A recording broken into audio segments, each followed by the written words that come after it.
Hello बच्चों, स्वागत है आप सभी का द रेडिट एकेडमी के डिजिटल प्लेटफॉर्म पर। बच्चों, यहाँ पे हम जो अभी टॉपिक्स लेके आए हैं वो एनसीईआरटी की कुछ इंपॉर्टेंट लाइन जो कि हम जब पढ़ते हैं तो हमको वो चीज़ समझ में नहीं आती। उन लाइन को ही सिंप्लीफाई करना है। उन लाइन को सिंप्लीफाई करने के लिए एक सीरीज लेके आए हैं हम, जिसके अंदर हम कुछ जो इंपॉर्टेंट लाइनें जो हमें लगता है कि बच्चे को जहाँ पे सबसे ज़्यादा डाउट आते हैं, बच्चे जो सबसे ज़्यादा पूछते हैं, हम उन्हीं चीज़ का डिस्कशन करेंगे। आज जो सबसे पहले अपन 12th क्लास बायोलॉजी जो एनसीईआरटी चैप्टर जो principle of inheritance and variation है, उन्हीं से एक पैराग्राफ उठाया है। पेज नंबर 78 के ऊपर एक पैराग्राफ दिया है, पैराग्राफ नंबर 3। जब पढ़ोगे तो उस पैराग्राफ को बच्चे 5-6 बार पढ़ लेते हैं, फिर भी बोलते हैं कि सर समझ में नहीं आया कि है क्या। चलो हम आज उसी को पैराग्राफ को समझेंगे। इससे ऊपर भी इसी पैराग्राफ के जस्ट ऊपर कुछ एग्जाम्पल को समझाया है, उसी एग्जाम्पल को साथ में लेते हुए इस पैरा को हम समझने वाले हैं। क्लियर है? चलिएगा शुरू करते हैं कि जेनेटिक्स हमें क्या बता रही है। यहां पर हमें एक बोला है कि जीन, अगर कोई भी एक जीन, नॉर्मली हमने बायोलॉजी के अपने जेनेटिक्स के अंदर पढ़ते हैं क्या कि इन जनरल एक जीन, जनरली बोलते हैं अपन कि एक जीन एक कैरेक्टर को कंट्रोल करता है, एक जीन एक कैरेक्टर को कंट्रोल करता है। बट यहां पर जो पैराग्राफ एनसीईआरटी बोल रही है उस पैराग्राफ में क्या है कि एक जीन कितना है, एक जीन है वो एक से ज्यादा कैरेक्टर को कंट्रोल करे। One gene more than one character, एक जीन एक से ज्यादा कैरेक्टर को कंट्रोल करे तो ऐसे जीन को हम क्या बोलते हैं, प्लियोट्रोपिक जीन। क्या बोलते हैं? अगर कोई एक जीन एक से ज्यादा कैरेक्टर को कंट्रोल करे तो हम उसे क्या बोलते हैं, प्लियोट्रोपिक जीन बोलते हैं। कैसे? सुनिएगा किस प्रकार से हमने बोला है कि एक से ज्यादा कैरेक्टर को कंट्रोल करने। सर कोई एग्जांपल बताओ कि जो प्लियोट्रोपिक जीन क्या है। अगर बात करें हम सीड सेप की, किसके अंदर? पी प्लांट की बात चल रही है बेटा। पी प्लांट के अंदर बात करें सीड शेप और starch grain size, starch grain size कि पी प्लांट के अंदर सीड शेप और स्टार्च ग्रेन साइज को कंट्रोल करने वाला जो जीन है वो एक सिंगल जीन है। क्या है? एक सिंगल जीन है। एनसीईआरटी ने उस जीन को रिप्रेजेंट किया है बाय सिंबल बी जीन। किससे रिप्रेजेंट किया है? बी जीन से। कि हमने मान लिया कि एक बी जीन है जो कि दो कैरेक्टर को कंट्रोल कर रहा है, seed shape and starch grain size को। तो किस प्रकार से ये अफेक्ट करता है कैरेक्टर को, किस प्रकार से कंट्रोल करता है कैरेक्टर को, देखिएगा। अगर हम सीड शेप की बात करें इन पी प्लांट के अंदर, तो अगर बी जीन को अगर अपन मान के चले तो सीड शेप के रेस्पेक्ट में 3 जीनोटाइप पॉसिबल है। कितने जीनोटाइप पॉसिबल है? ये तुम्हें अच्छे से आता है, जेनेटिक्स तुम लोगों ने पढ़ी है। Capital B, capital B, capital B, small B and small B and small B. 3 type के जीनोटाइप पॉसिबल है। अगर हम सीड शेप की बात करें, जो मेंडल ने एक्सपेरिमेंट्स किए थे उन्हीं के बेसिस पे अगर हम बताएं तो क्या बता सकते हो इस कंडीशन में सीड की शेप क्या होगी? बताइए क्या होगी? राउंड। यस, इस केस में भी सर राउंड होगी। एंड जो होमोजाइगस रिसेसिव के केस में क्या हो जाएगी? रिंकल्ड। तो seed shape round and wrinkled. हमें देखा कि यहाँ पे जो राउंड जो सीड शेप आ रही है वो होमोजाइगस और हेट्रोजाइगस दोनों कंडीशन में आ रही है। होमोजाइगस एंड हेट्रोजाइगस दोनों कंडीशन में आ रही है।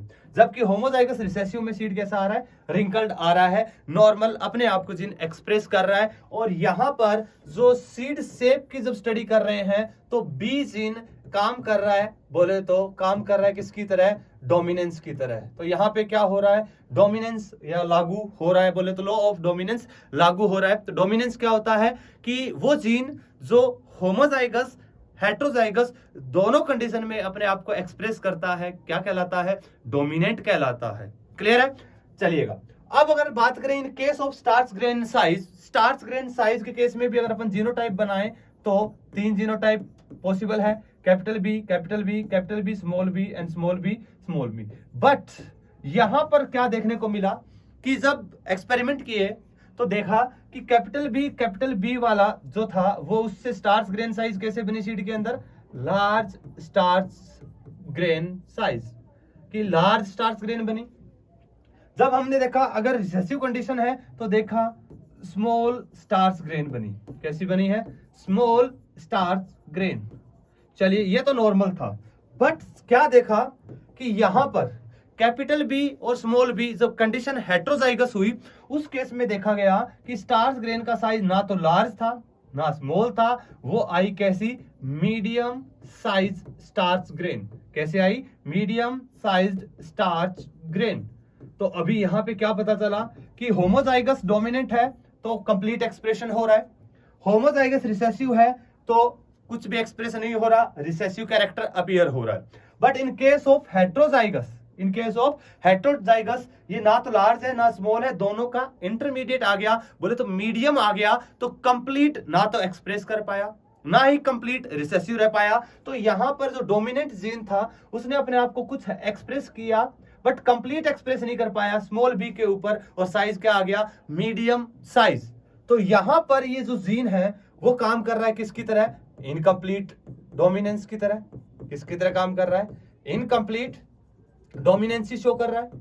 जीन वही है, बी जीन ही है, बट बी जीन जब हम स्टार्च ग्रेन साइज को ले रहे हैं तब इनकम्प्लीट डोमिनेंस के अकॉर्डिंग एक्सप्रेस कर रहा है, जब सीड शेप ले रहे हैं तो वो डोमिनेंस के अकॉर्डिंग एक्सप्रेस कर रहा है।